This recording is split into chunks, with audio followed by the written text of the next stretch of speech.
Generation. I think I speak for the rest of us when I say sorry.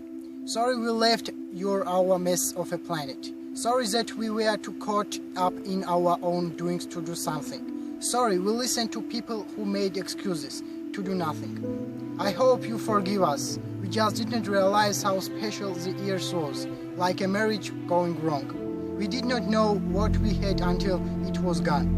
For example, I'm guessing you probably know what is the Amazon desert, right? We all believe it or not.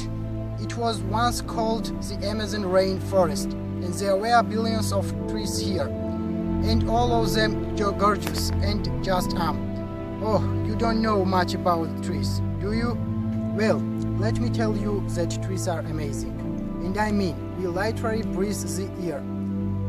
Our carbon, store and purify water, give us medicine that cures our disease, food that feed us, which is why I'm so sorry to tell you that. We burned them down, cut them down with brutal machines, horrific, at rate of 40 football fields every minute.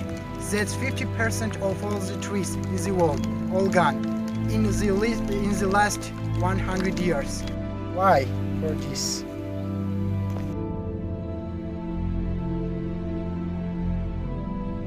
And that would not make me so sad if there were not so many pictures of leaves on it.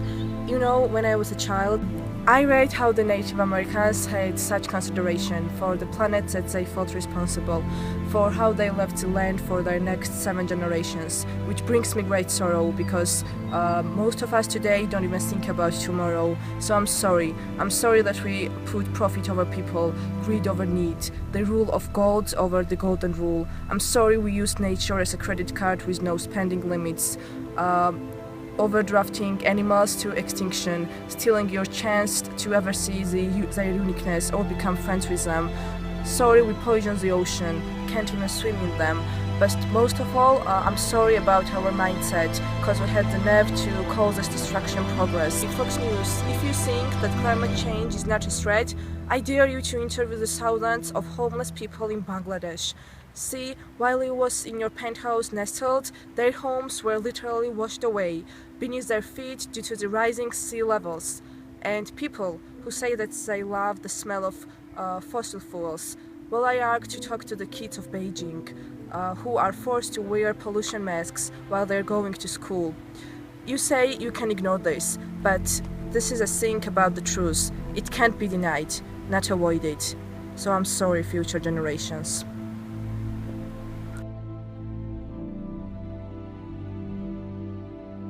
I'm sorry that our footprints became a sinkhole and not a garden. I'm sorry that we paid so much attention to ices and very little how fast the ice is melting in the Arctic.